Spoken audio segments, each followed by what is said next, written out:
Hi, people. Okay, it's Tuesday, just about 1 p.m., and I thought I would hop on to kind of discuss what our homeschooling week and just kind of is what it's looking like. So I have not done one of these videos for a while, so I thought I would just kind of hop on and excuse me, my table is a mess, just letting you know.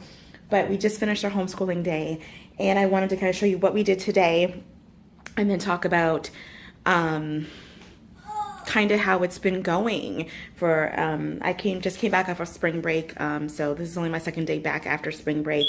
But let me tell you, I feel renewed. I really think we just needed the break, so I definitely feel renewed, ready to go. And excuse my table. Okay. So this is what our lesson this week. As you see, I've already, even though I typed it up yesterday morning, I've already added some stuff in pencil and pen because it just happened to be going on that week. So anyways, we did yesterday prayer and writing of scripture, and we're almost done with our scriptures, guys. So we're at the very end. So we did why yesterday. Sorry, the glare, you can't see, but we did all of that yesterday. So this is how her writing is coming along. So I just want you to know. All right. So we did our scripture writing yesterday. So this is how her writing is coming along. Okay.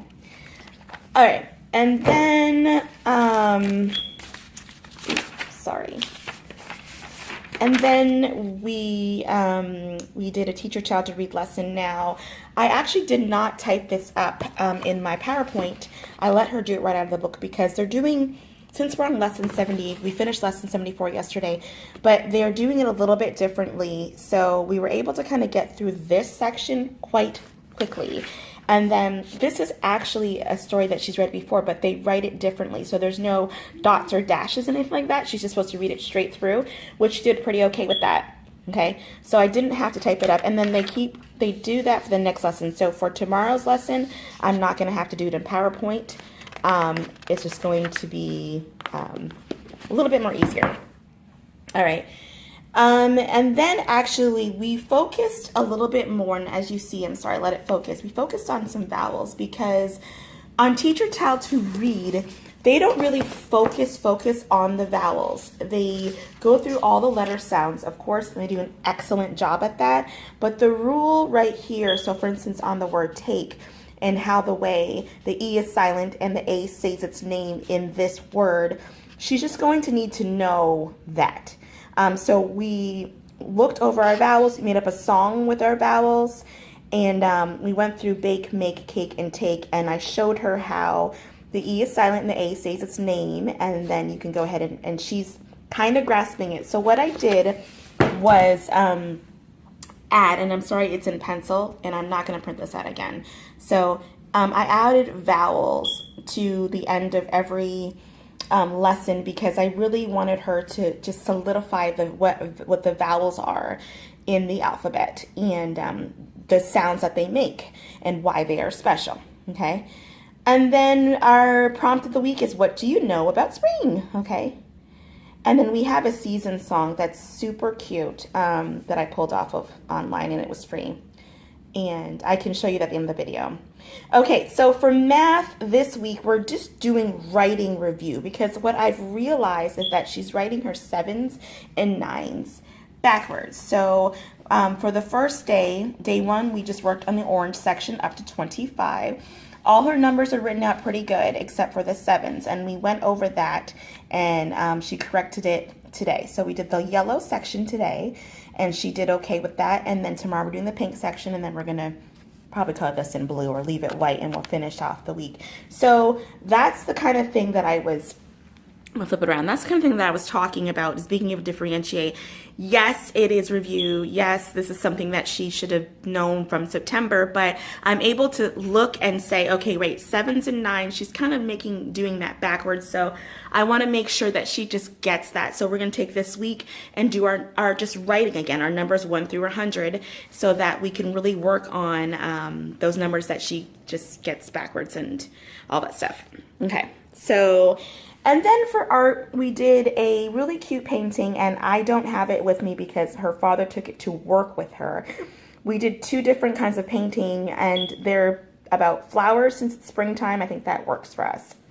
Okay, so going back for the rest of the week, we did do prayer, and it's funny because initially a couple months ago I decided to take out copy work. So what that means is just, you know, having something or in front of her and she just copies it so that she can work on her penmanship. So I decided to take that out and only do that very seldomly because I realized it was kind of frustrating her. Her personality doesn't like sitting and writing that long. But I'm introducing it back in short spurts. So as you saw yesterday, it was a prayer scripture. But today I have a whiteboard in my classroom, and it is, I'm gonna back up here. There we go. All I did on the board, and I have it written down here, is a very simple sentence, a couple sentences, and I'm gonna just show you it right now. Okay. Just, hi, my name is Riley. I am 6 years old. Okay. So I just wrote that on the whiteboard and she copied exactly what I wrote. So I'm going to do, whenever we do not have this scripture writing, I'm going to do a simple sentence. Probably the stem of it's going to be the same. Hi, my name is Riley, period. And then I like unicorns, or I like to play. I like music, whatever. So that she kind of gets that same now, structure, and she's going to be able to now write that on her own when we do that a few more times. Do you know what I mean? Whatever. So it's just a short version of copy work, but I wanted to reintroduce that back into the schedule. And of course, I modified it greatly so that she doesn't get too bored, because I wanted her to still practice her penmanship on a daily basis, if that's possible. Today was quite a busy day for language arts, but it was exciting. So we did a sight word. We did a writing prompt. Again, I pulled these offline, and I asked her what she liked about spring. This is her riding her bike. And I think that is because I want to ride my bike, okay? And then we did the vowel review, and then we did a spelling test. Now, these spelling tests are lovely. I got them from, I'm going to put her username. She's a subscriber that reached out to me, and I think these spelling tests are awesome. So they have, actually, you can see they have a picture, and then she writes the word beside it, and this is focusing on the short U, and she did pretty well on this. I thought this was so cool. Isn't that cool? Okay. Anyways, and then tomorrow we have Woohoo for Spring, Rhyming Rainbows, and I don't have the sheet pulled down yet, but it's just rhyming words. Okay, another teach your child to read, more writing and math, you see up to 100, and then a few more classes. That's it. So if you have any questions, comment below. Have a great day. Bye. Fun to say that we actually also read this book together today after our school day, and she is reading about 50 to 60% of the book. So a lot of the words she just knows off the bat. Some of it she's got to sound out, which is perfectly okay. And some of it I've got to help her with it. It's a shared reading book, but again, Pete the Cat is awesome. So we're reading through these books as well. Got them off Amazon, guys. Okay, bye.